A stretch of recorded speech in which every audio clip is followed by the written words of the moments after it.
Hello and welcome back to the Smoke Room. We will be continuing Murdoch's route now that Nikolai is over with.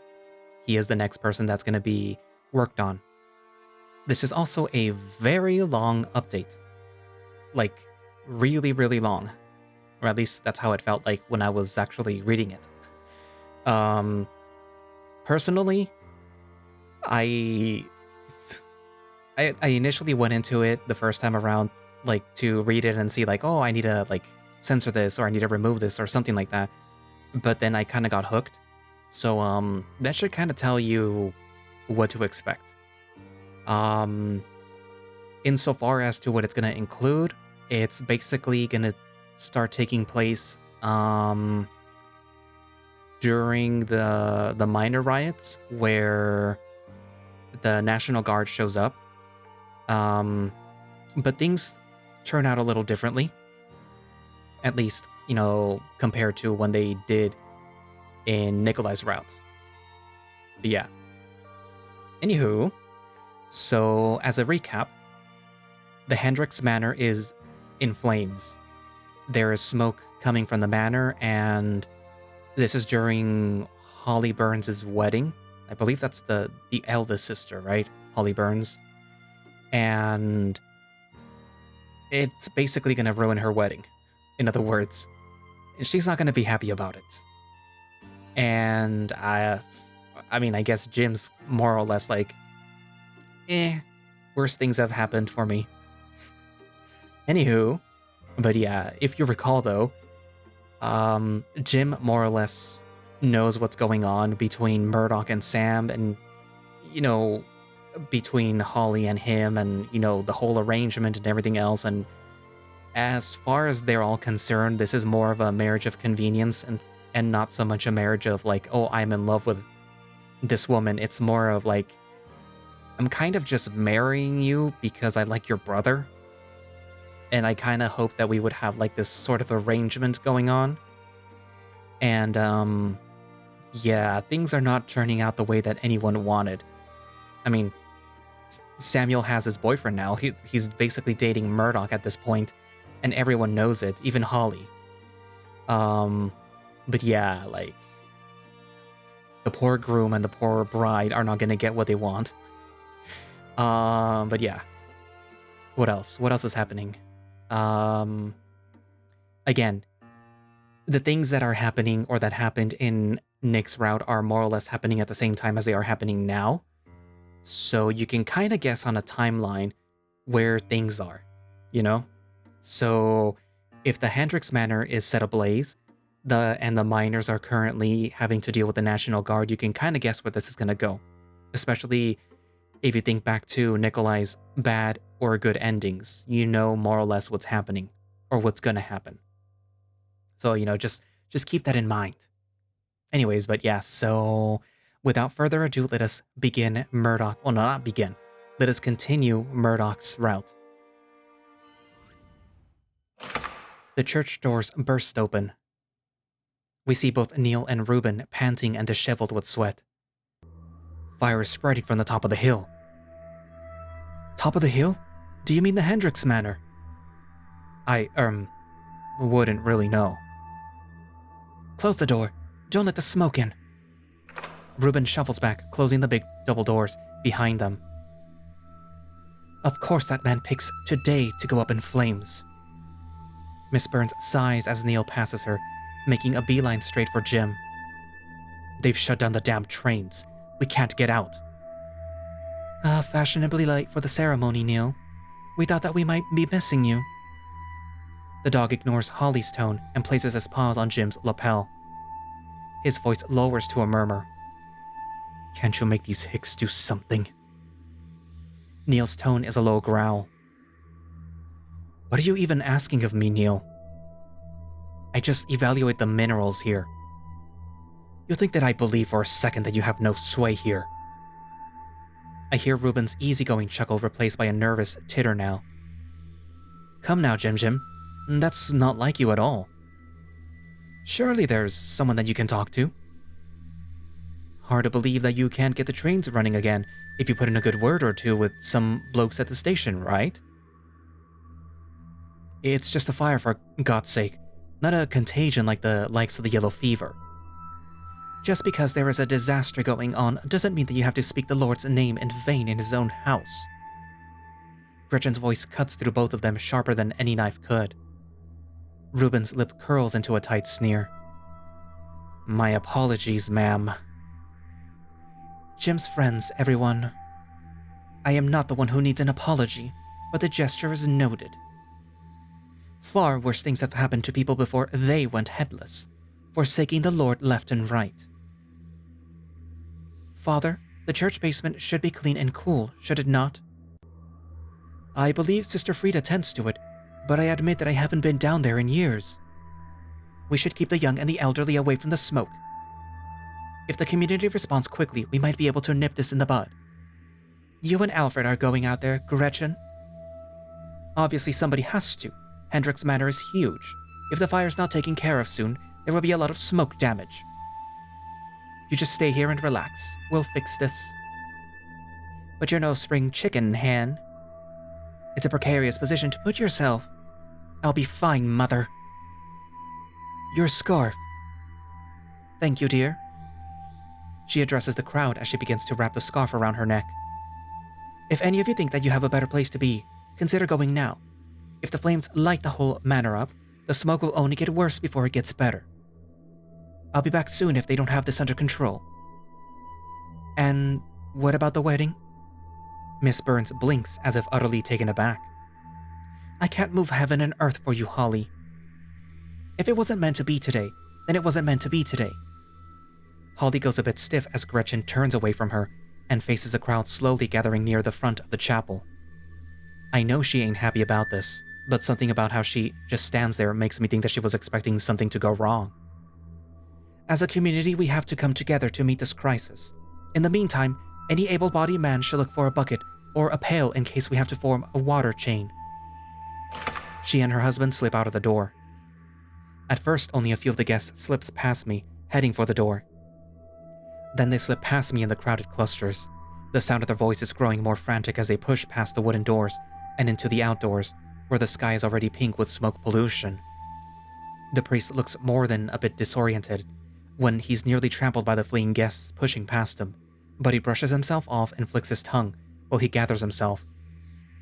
Ah, you'll be the one staying then. Neil gives the snake a glare. Do we look like we have anywhere else that we could be? We're from out of town, and there's no guarantee where we'll be staying will be suitable. Ah, well, the basement is this way. He backs up and his ropes sweep against the door to his side while he searches the inside of his sleeve pocket for a ring. His tongue slips past his lips again, almost nervously as the eyes of several dozen people watch him slip the small bit of metal into the lock, twisting it fast enough to make the hollow rattle. Give space for the elderly first, please. Grandma Burns hobbles through the crowd and takes a look down the stairs. Cozy for a crawl space, isn't it? I believe that it was built as an infirmary, though there's been no need for it. He adds to that a bit quickly. There won't be, God willing, but we maintain precaution. Downstairs again, huh? I wait my turn as people quickly disappear into that little hole in the wall. But at least, it looks clean down here. Though I have to admit that I'm beginning to hate being in a basement. We tend to keep finding things that we shouldn't be finding in them here. I can see that there is plenty of curtains and beds stacked against the wall.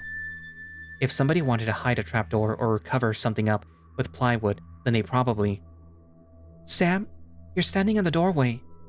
Oh. I move to the side as a group of people push past me, filling up one of the corners of the big room that seems to stretch out farther than I would have thought likely. I hope that it didn't come across as too aggressive. Just a little reminder that you're certainly big enough to block a hallway. Right. Down this way, Miss Sterling. I mean, soon to be Miss Sterling. No need for any fuss, Father. She's smiling, but her tone is icy. Would it be indecent of me to sit on one of your beds? I mean to collect my thoughts and catch my breath.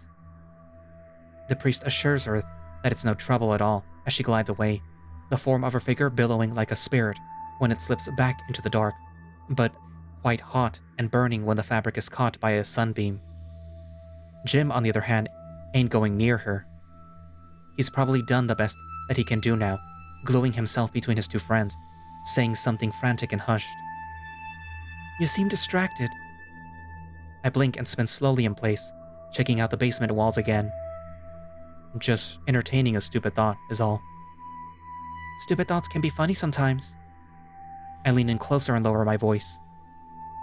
"You think that there is a false wall somewhere in this room?" She squints at me and tilts her head. "That's a specific thing to ask somebody." Now she's looking at the walls too. "Anyway, how come you didn't go back to the hip?" She blinks a few times, then straightens her back. "Oh, right. I could have, considering that they paid me up front. But I didn't really do much today. I think that it would be for the best to wait for Miss Burns to hear when they're going to reschedule the ceremony." I wouldn't hold my breath considering all the things going on against this wedding. Like hell you'd know that, though. Good thinking. "At least the bride looks like she's holding up well." Holly Burns is sitting on a bed, writing in her little black book. "I know that I'd be bawling if something like this happened on my wedding day." "Do you think that you'd make the priests keep going on through the fire?" "I figure believing priests are fireproof is more realistic than thinking one would burn for me." I know she's joking, but there was some bite to how she said burn. "Who's this?" I can hear the suspicion in Ralph's strained tone before I can even see him bare his teeth. I grunt. "Co-worker." "Listen, me and Murdoch gotta talk with you." He gives Cynthia a look over then speaks to me. "It's private." She shrugs. "I'm not much one for gossip." I mean it's sensitive stuff. It would be indecent." "I'm not one so modest, so that sounds good to me." Ralph blinks, so she continues. "I suspect the way down here will be boring otherwise." "It's sacrilegious." "So?" The priest looks at us nervously and crosses himself. For the first time, Cynthia breaks eye contact with me to give Ralph a better look over. "Say, aren't you the rat who works at the general store?"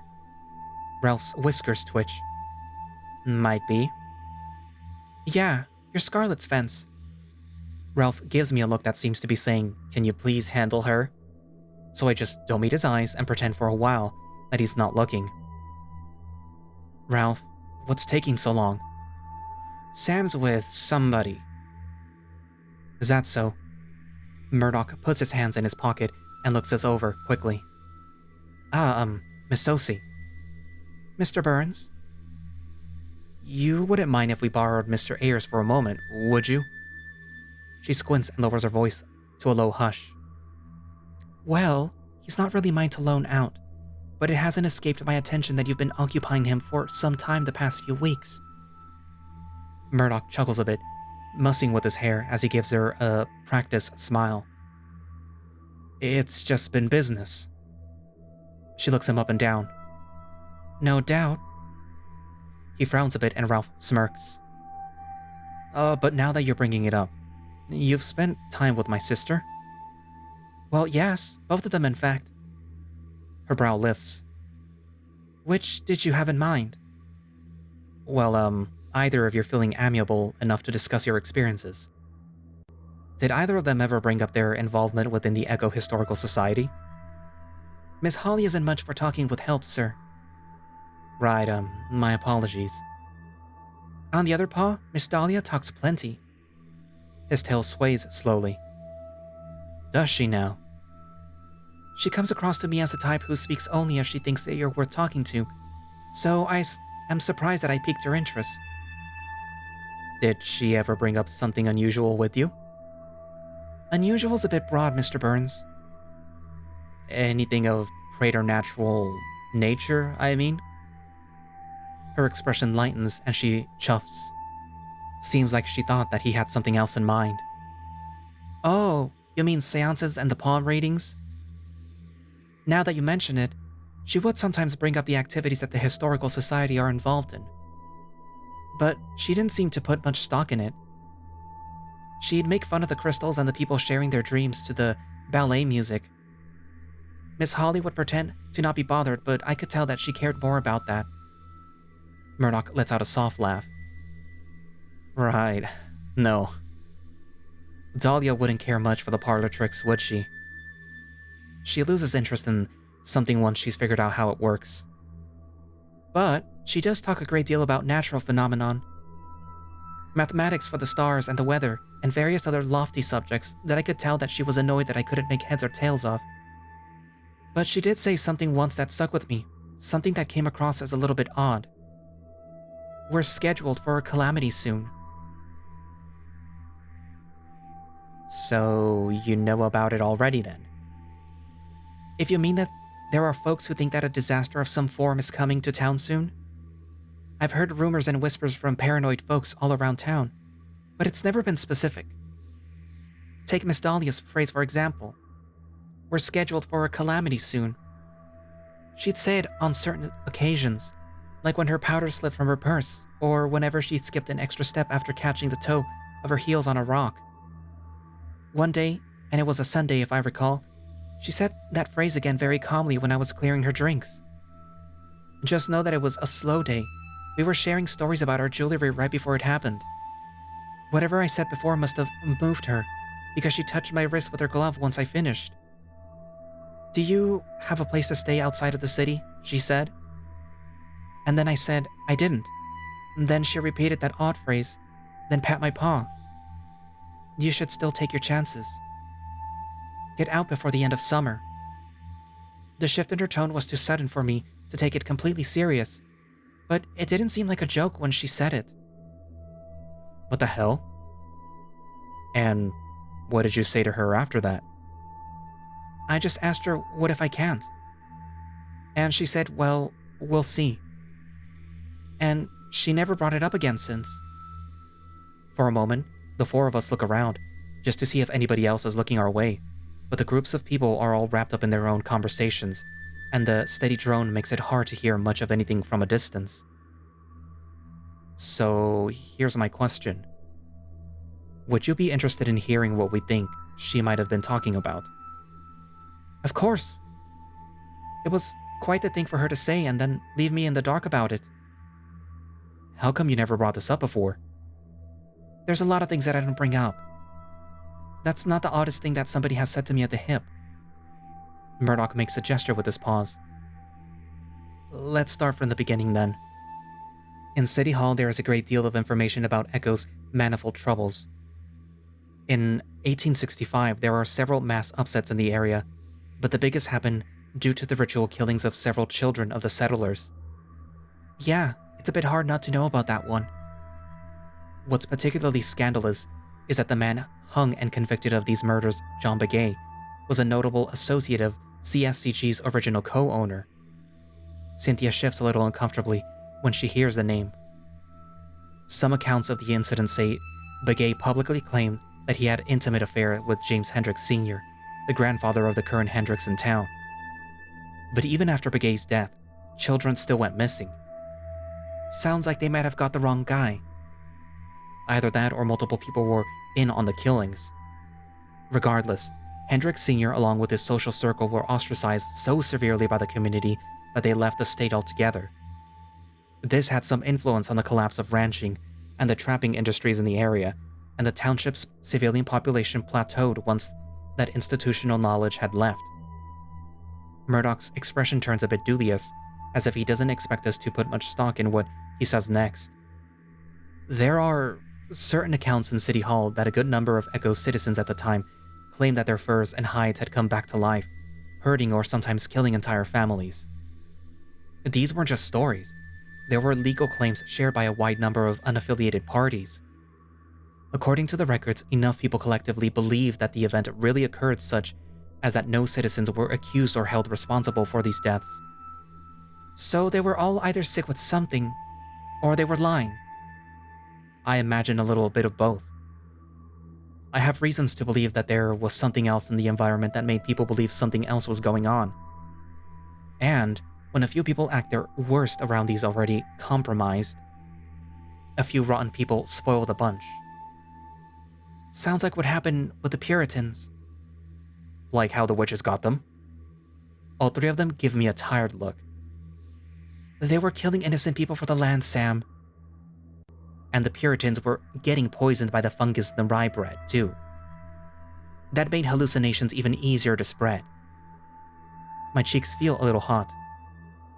Well, ain't it possible some of them were making each other sick? It's possible. But we just don't know. Somebody would have to know that the rye bread was making people sick, even if they hadn't figured out how yet. But anyhow, this event would have been the end of the town's economy, if not for the mines. Turns out that you don't really need to rely so much on settled families, with the Transcontinental Railroad bringing certain work for able-bodied men.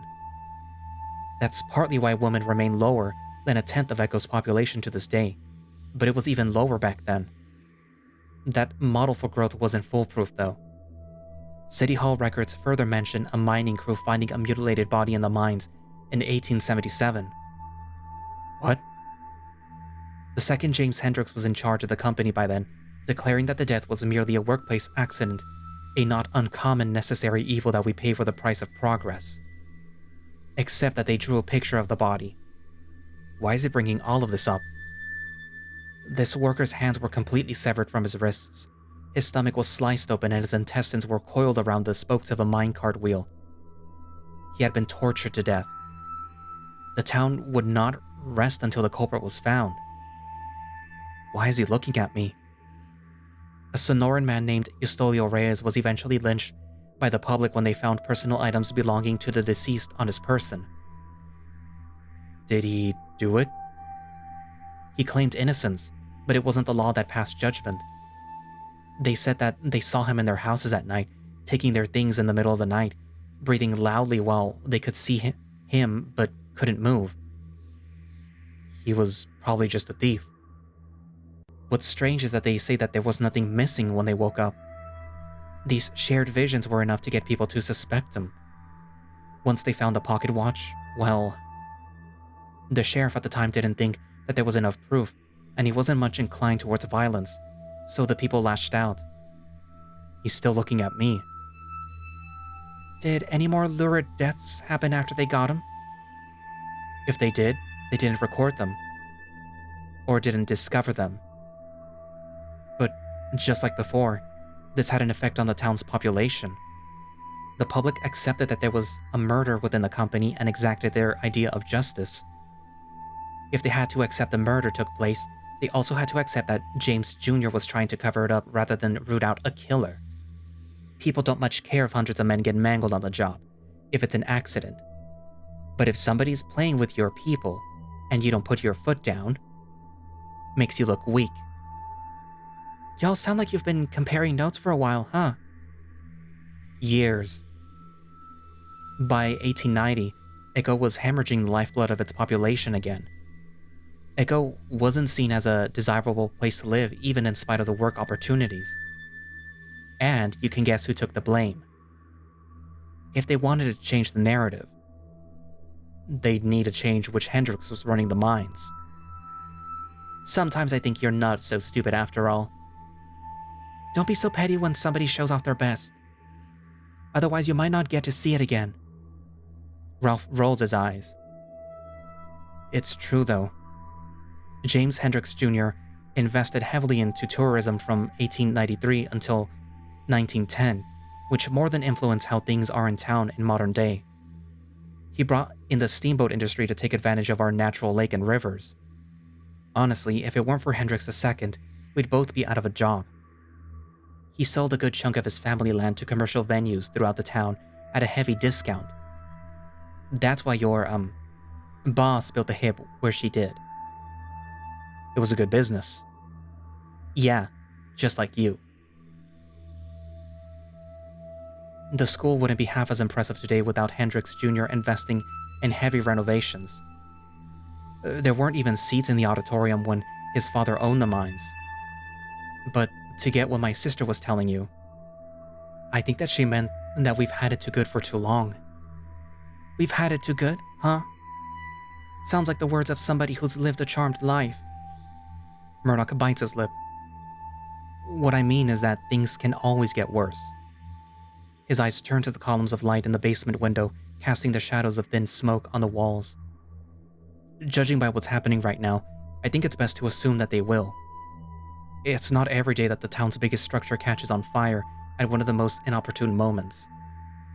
And here I thought the bride would be inconsolable about the wedding. It would have been nice to be through with it. Trust me when I say that you don't know the half of it. Cynthia crosses her arms. She looks like she's thinking. So what? You think that just because people in town found another body in the mines a few weeks ago, people are going to start acting outlandish? Finding people dead might be more of a symptom than a cause. It just might be that the more people that we have, the more likely it is for something to go wrong. Didn't you say yourself that people here already act outlandish? Well, it's not like I've had much opportunity to travel and compare. But there is an uncanny sense of wrongness I get from some of the people here sometimes. Some of them are much worse than others. Like they forget how to have pretense. All I know is that things tend to go badly here in Echo whenever we get too many people, and then we lose a lot of them. You've been awfully quiet, Sam, because you've been looking at me at strange times. What do you think? Sam is always quiet. I'm not sure how carefully I should answer, but he's the one who asked. If you think that it's evil in people that's causing it, then that's just the original sin. But even that was given to us to make us worse than we are. Cynthia sighs. If I wanted a priest's opinion, I would have just asked the one in the room with us. I'm sorry if you hurt us, Father. She turns around to look at him, but he's busy on one of the infirmary beds, eyes closed, chest rising gently. I'm just being literal. With sin being something physical that you have to take yourself, from the serpent and out of the garden. That's all that I meant, but it ain't like I'm pretending to really know anything. So what? Are the three of you trying to figure out how it happens so that you can stop it? I never said that it could be stopped. But maybe we can at least prepare? If natural phenomena are the way to predict it, then I think Dahlia is the most qualified in town to discuss it. So I think that it would be a good idea to talk to her.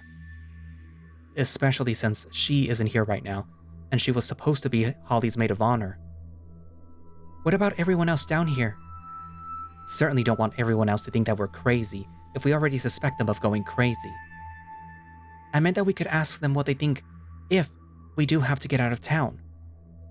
People have to rely on one another if a disaster really is coming.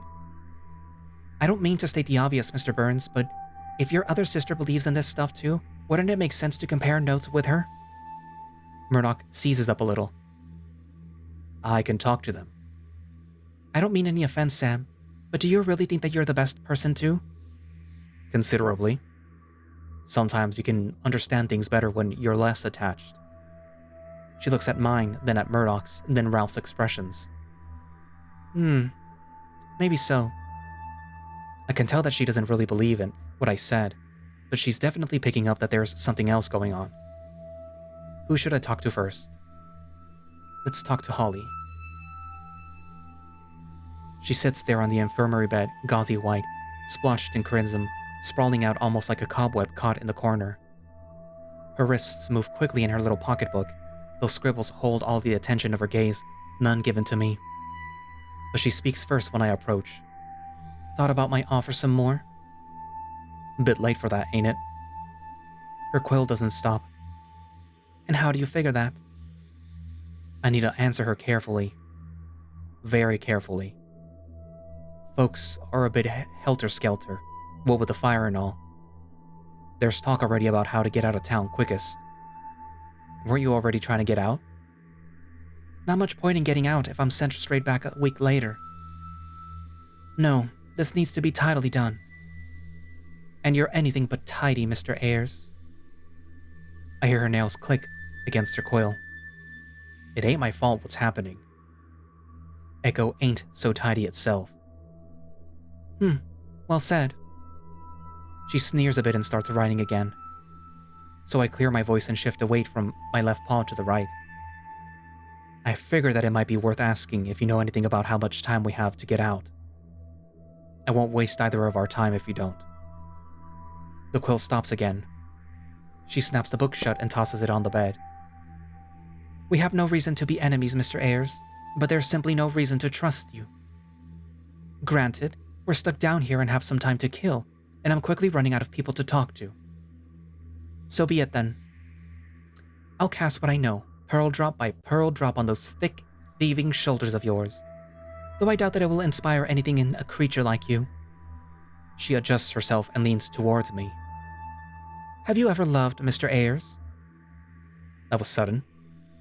Not really relevant to what we need to be talking about either, but I doubt that she'll tell me otherwise if I don't play along. I open my mouth to answer, but she interrupts me. And I mean real love, Mr. Ayers. Real love, huh?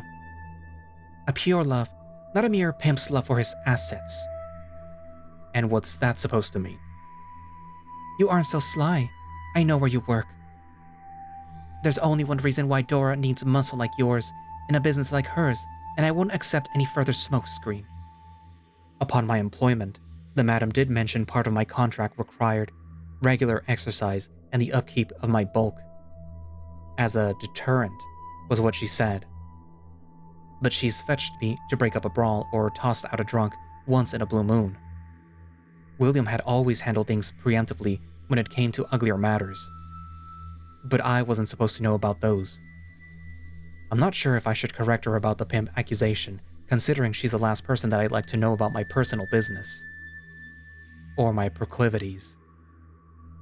I'm certain that she expects that I'm doing things for her brother, but she might not know yet that he paid me to. Hell, if she thought that I was trying to bring him into the brothel, that might even explain some of her attitude. There are times where I think I might. But I can't really say for sure. You know, I'm really not surprised by that answer, Mr. Ayers, considering that sort of life that you lead. But the honesty is refreshing. I'm sure that you're skeptical of these things, Mr. Ayers, but I've been in love. The real kind of love. The kind where two become one for life until death. Is this going anywhere important? In the summer of 1905, I saw fireworks, Mr. Ayers. In retrospect, it was one of the worst days in history for our family. But I didn't know what was going on the other side of the lake. Jim's family, he had a vacation home on the lake. On the waterfront. His bedroom was bigger than the entire foyer of our house. Could you believe some people could be so wealthy to have such things? I'm sure that you can, as a man adjacent to opulence, who owns none of your own.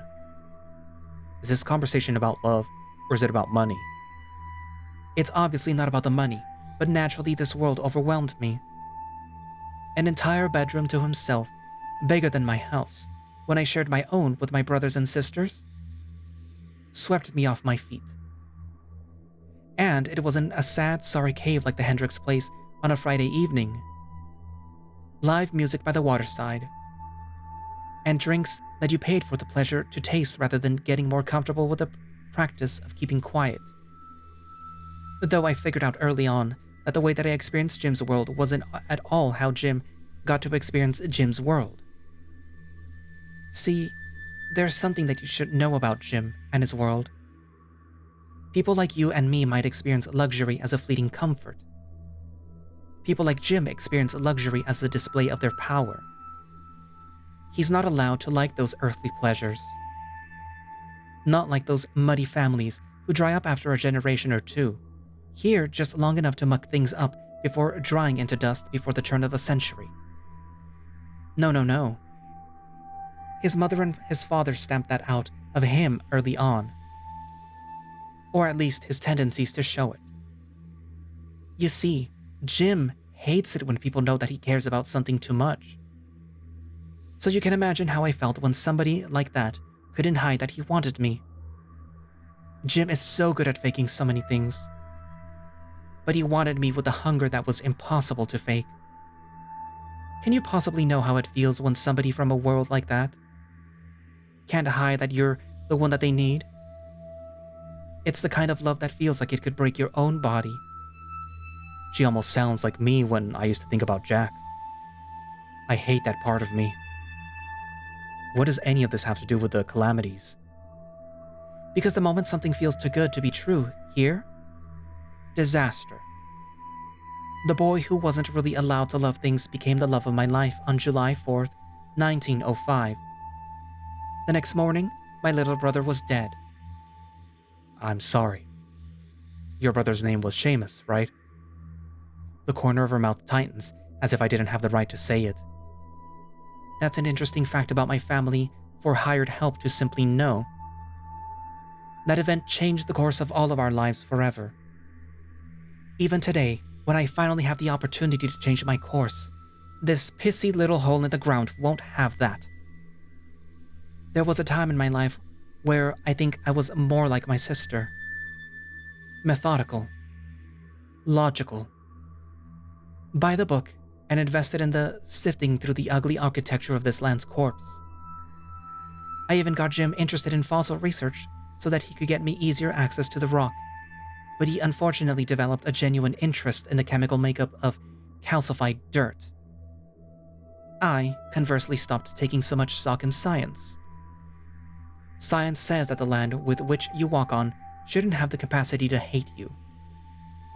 Science says that the land shouldn't have the capacity to laugh at you when you're given just a taste of the best life has to offer, just enough to leave you spoiled, that anything less can never do. No, this land has a hatred for me, and the feeling is very much mutual. And considering how common the sentiment is, which I've verified in whispers, in paper confessions, it seems to me that the point of it all is the suffering. So naturally, surely something must happen when the suffering is too great. Because the records show that life on this place can feel normal for a while, after the last batch of people evacuate for decades.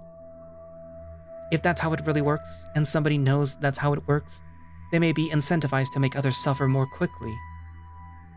It would give them respite after all. At least, for a while. She tilts her head, like she's studying me. That's all that I know. At least, that's how I think these calamities work. Her eyes have a soft shine to them in the low light of the church. But yes, Seamus was my brother's name. It sounds like you took it hard. My parents took it harder than any of us. They've treated us all worse ever since it happened.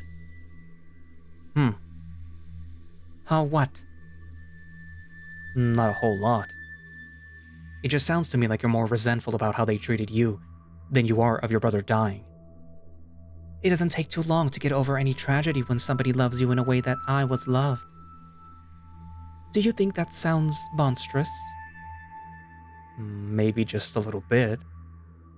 She leans forward, letting her head pass through a beam of light. Good. When I look in the mirror every morning, I don't just appreciate that I was gifted with great beauty. I thank God every morning that I was born with a mouth that could clamp down on a throat with ease, if ever I needed to rip one out. When a rattlesnake shakes its tail, you'll listen with great care. When a predator bares its fangs, you keep eye contact, and you back up slowly. There is no reason for us to be enemies, Mr. Ayers. But you are in my nest. I take a step back. She relaxes and sits back. If there is a calamity coming, I suspect that we're already too late to stop it. Riding it out here might be the best chance to survive. But what if your fiancé doesn't want to? He might find that he doesn't have a choice. I don't have much else to say to you, Mr. Ayers. All I can do is nod. I don't know if anything that she said was remotely the truth, but too much of it felt right. Right enough, anyhow. Let's talk to the groom now. Good afternoon. The three of them stopped speaking. Oh. It's you. Both Jim and Neil aren't making eye contact with me. We're being addressed, gentlemen. Oh. I'm parched. Excuse me. The dog slips past me barely without touching me, then stomps quickly up the stairs. It's really just him that I'd like to borrow. If that's the case, I suspect Jim would be delighted to be borrowed. I hear Neil shuff as he ascends the stairs. I really don't think that there's much to talk about. There is if you want to get your associates out of this town as quickly as possible. Jim looks over at the cat with his brow raised. Reuben shrugs. Jim hisses quietly, then turns to me. Can you make this quick? Depends on you. Where to? Corner's empty. Keep your voice low. As he follows me away from the cat, I see the dog slink down the stairs. They really invited him to the ceremony. He's barely whispering.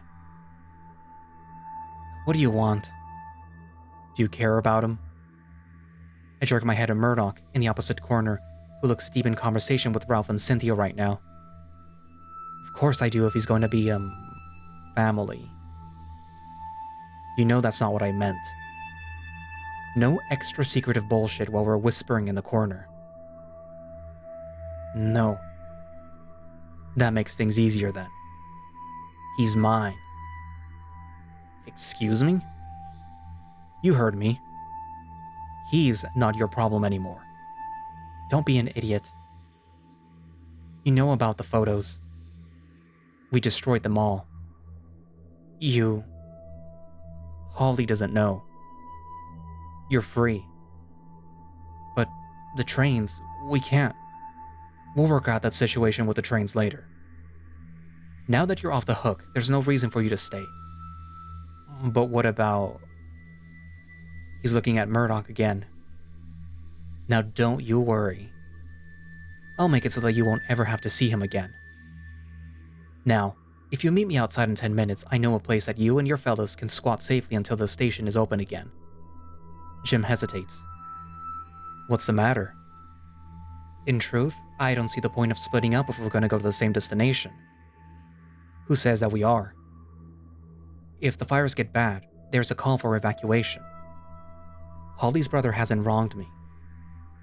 If he needs a safe place to sleep, then I can provide. For a while. But what if he's told me that he's sick to death of you? Ah. There's the panic. Then I presume that you were lying. Seems like we both have a lying problem, don't we, Jim? You haven't destroyed the photos, have you? Can't say that I have. He swears. Listen, Jim. Just know that me and a group of my people expect that something really bad could happen in town soon. How bad? Something a lot worse than just a fire. If you stick with us, and stick with him, I gesture towards Murdoch, we'll keep each other safe. If that's what you really want. I pat him on the back without letting him respond. I want to believe that he'd help Murdoch if something happened. But there's no telling what he could do under the gaze of his friends. Jim can pine over Murdoch in secret all he wants. It's pointless if he can't help when he's needed. Speaking of his friends, they're apart. Jim acts different when he's near them than when he's alone. Might be worth to see if they'd act the same way. Let's talk with Neil. Neil's standing at the top of the stairs, swirling what looks like champagne in a little glass. He's the cold one. I notice that he likes to complain. Didn't have much to bitch about when he finished in my mouth last night. Can I call you Neil? He looks my way, alarmed, almost as if the door itself was doing the talking. I didn't ask for assistance. And I'm not here to assist. He looks me over mildly. Then I suppose we don't have much to talk about. I have a feeling that you'd want to hear me out. You a reporter? No. Open your jacket. Why? No tape recorders. Feel for yourself. He walks up to me and pats down my jacket. Then my shirt. Then my shoulders. He brings a hand close to my face, looking me in the eye. His hands linger on the back of my head and musses down some of the fur. He's definitely still thinking about last night. When the moment passes, he pats my cheek twice. My deepest apologies. Conversations with strangers like that usually start as a shakedown. You're used to shakedowns then? More than a boy like you would probably think. I'm 25 years grown, sir. Yet, there is a considerable gulf of age and experience between us. Don't take it personal. Now, what do you want? I hate to admit it, but he has a point. If he really is as influential as he says he is, somebody might do something for him before they would do it for me if they knew. That could come in handy if I need a favor in the near future. You said it yourself that the trains aren't running. Where do you plan on going if they don't start up tonight? What's it to you? Me and my friends know the back of this town better than anybody. If our feelings are right, something bad is going to happen in town before the night is up. I figured that we'll be safer in bigger numbers. He looks concerned now, but not necessarily convinced.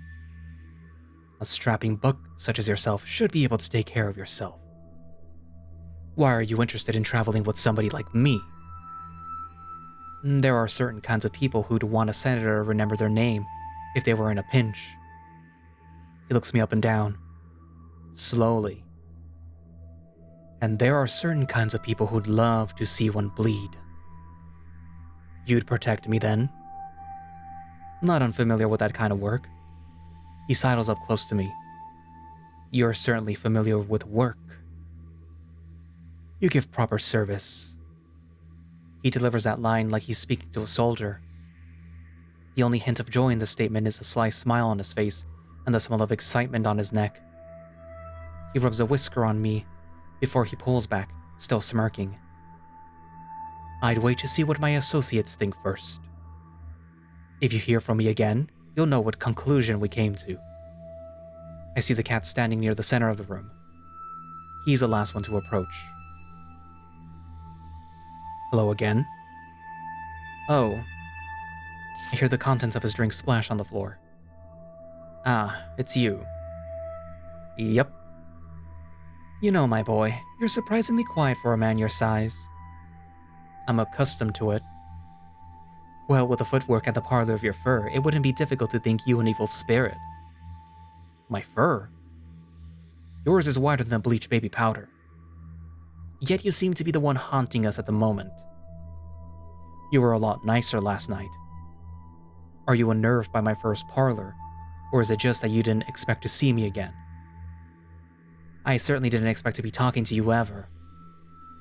Things really are run differently in smaller communities, aren't they? I lower my voice. Around here, you generally need to establish a rapport with your holes instead of pushing them away on a plate with foie gras. He opens his mouth to say something and then stops. What do you want? Ain't you a doctor? Yes. So, you'd be useful in a medical emergency is what you're saying. I don't like how you're leading with that.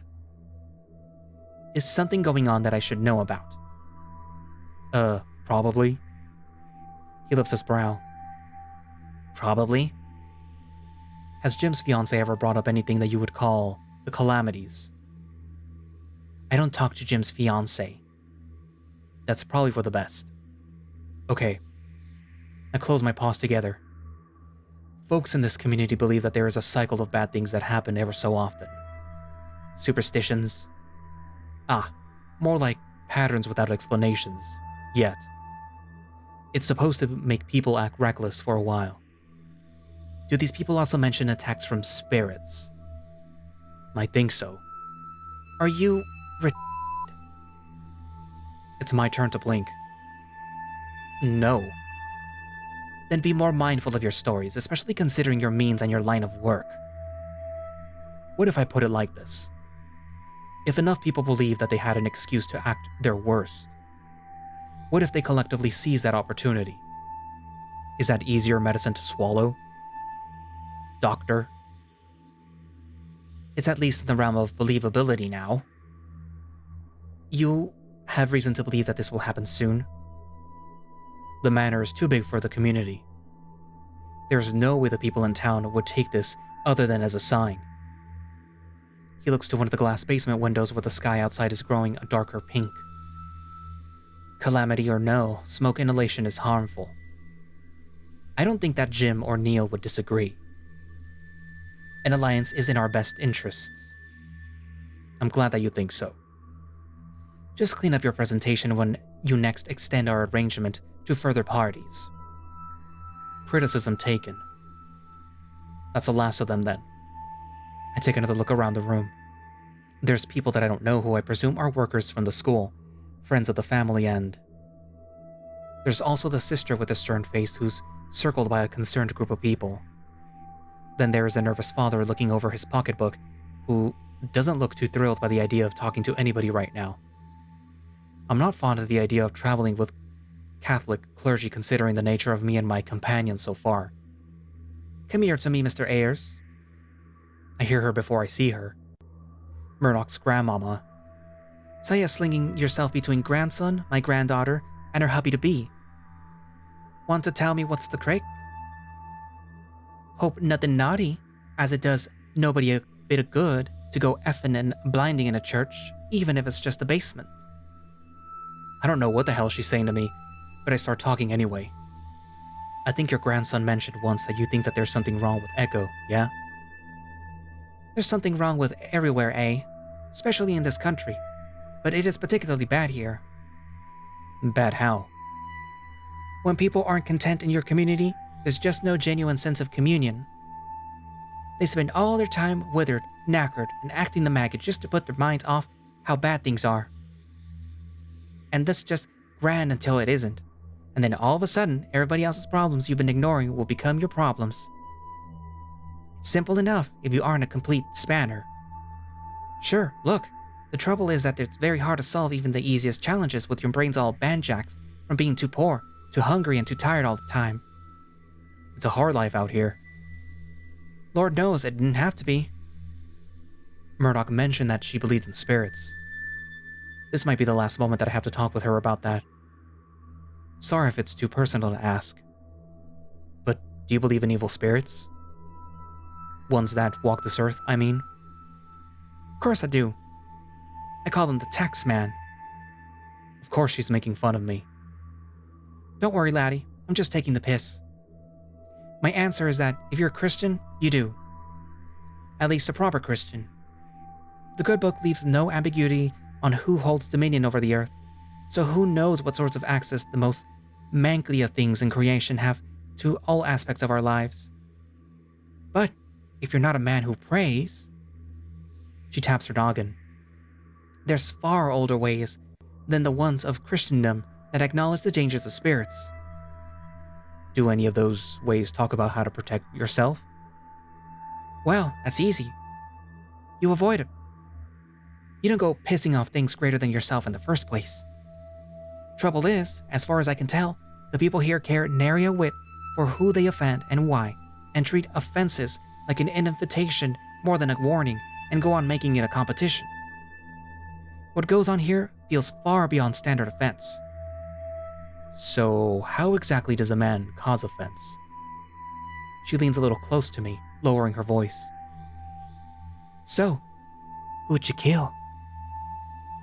Why would she say something like that? She grins.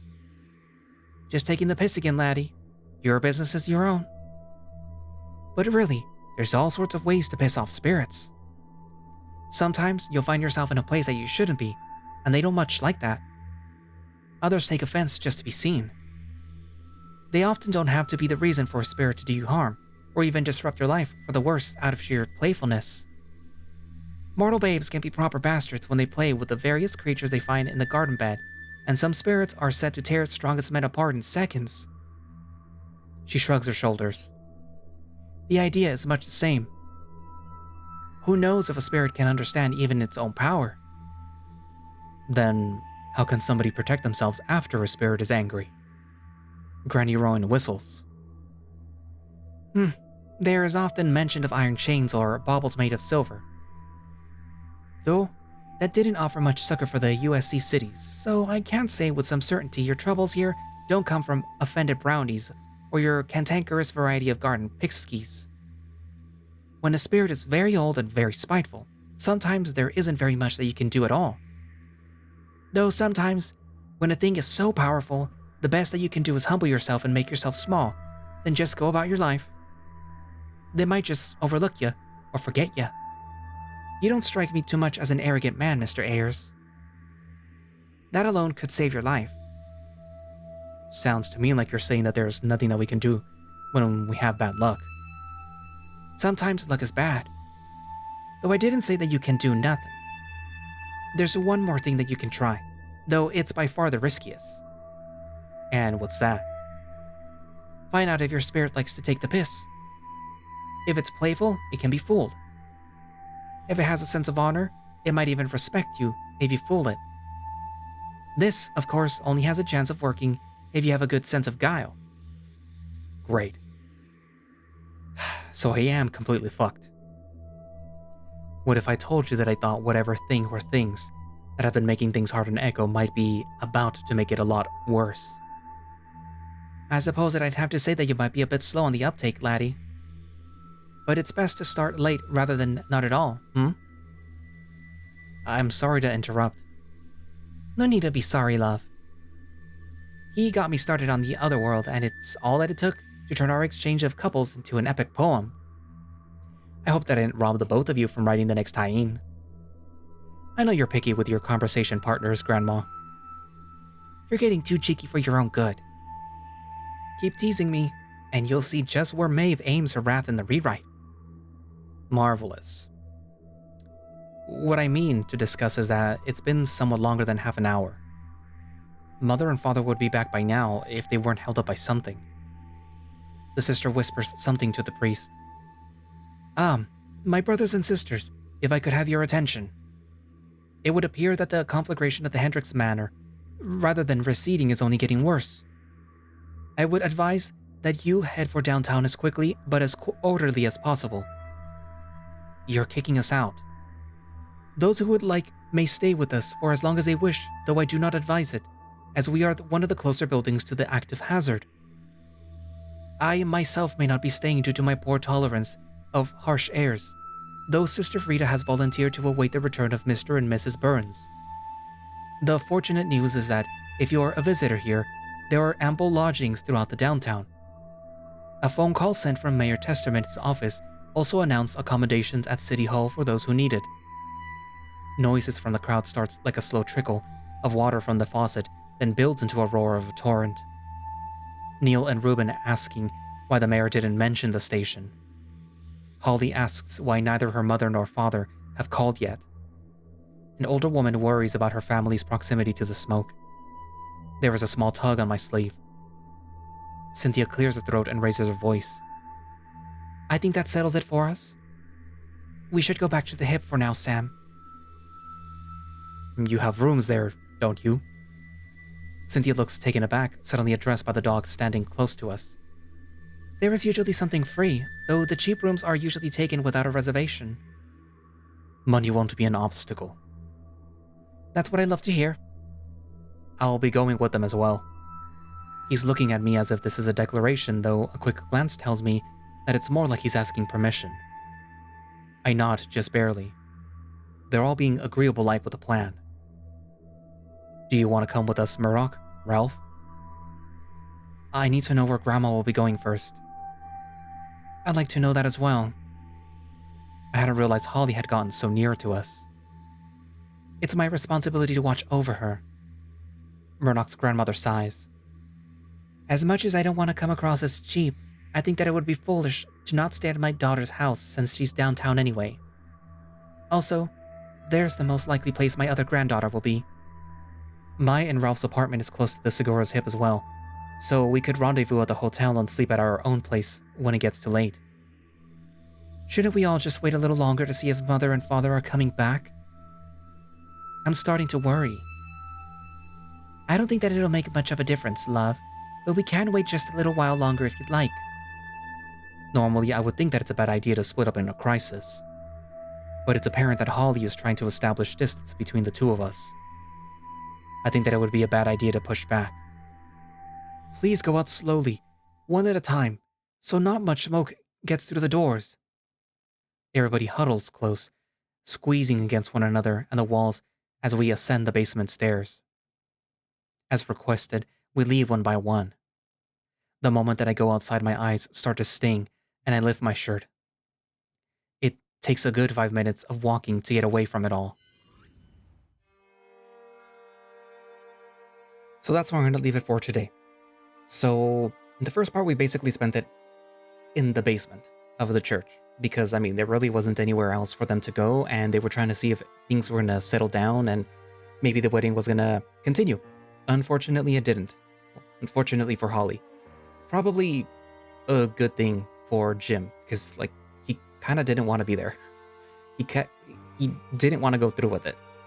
I believe he's pretty much by this point gotten the hint that everything that he wanted or he was like he was waiting for is not going to happen. Well, him and Holly. That there's no wedding, there's no like domestic bliss, there's no moving out of Echo, there's no having Murdoch on the sly for Jim. Because basically Sam had basically told him flat out, like, Murdoch is mine. I don't care what you think, but Murdoch is mine. So you get that out of your head, okay? Also, by the way, we kind of have a plan on how to maybe get out of Echo, okay?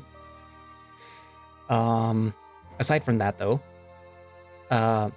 Murdoch, Ralph, Cynthia, and Sam were sort of comparing notes about what is happening, what might happen. Basically outlining what we more or less know about the hysteria, where ever so often things happen in this land which basically causes a calamity to occur. And in order to prepare for that, they decided to speak, well, Sam decided to speak to Holly, Jim, Neil, and Ruben about possible ways to escape, and they more or less figured out that Jim, Neil, and Ruben should stick with them and figure out a way out, while Holly was more or less hostile to Samuel and basically said, like, I don't like you, stay away from me, and you'll be fine. Samuel was probably like, yeah, okay, that, fine, whatever. Cynthia did bring up something interesting, that Dahlia seems to have more or less figured all of this out, that she knows or knew that something was always going to happen, and she always sort of picked up on like these weird little things that would happen, which would sort of lead her to believe that, again, something was always bound to happen in Echo, which is what we know as the hysteria. But yeah, again, if you knew or if you've seen the Nikolai routes or read them yourself, then you know more or less that it's true and you know more or less what's going to happen here. So yeah. Anyways, so yeah. They're out of the basement and they're going to be headed to the hip. Anyways, so what are your thoughts so far? What are your theories or whatever? Write it down in the comments, and yeah. Thank you all for watching / listening. If you would like to play the Smoke Room yourself, you can do so by going down into the link in the description, which should have a direct link for the itch.io page where you can download the game and play it yourself. If you would like to support the Goodnight Fellowship, which is what is currently in charge of writing the Smoke Room now, I guess, you can do so by going down to the other link in the description, which should net you early access to builds of the Smoke Room, 13 Mile Hike, and the other little sort of visual novel / card game-esque roguelike thingy that they're doing. So yeah, if you would like to support the channel, you can become a channel member. Channel member or channel subscriber? Member, yeah, member. It does help, again, support the channel, support me. You get earlier access to these videos as they're being scheduled. This video was supposed to come out a while ago, but it took a hell of a lot longer than I would have liked to edit it. But yeah, this is going up on the 10th of June. And for the public, they're probably not going to see it until like the end of the month, maybe. So yeah, that should kind of tell you like how long you'd have to wait. Anyway, so yeah. Other, Ko-fi in case you want to support it there, or Throne in case you want to throw me a bone. Anyways, but yeah, so I guess that's it for now, and I will see you guys in the next part. Bye-bye.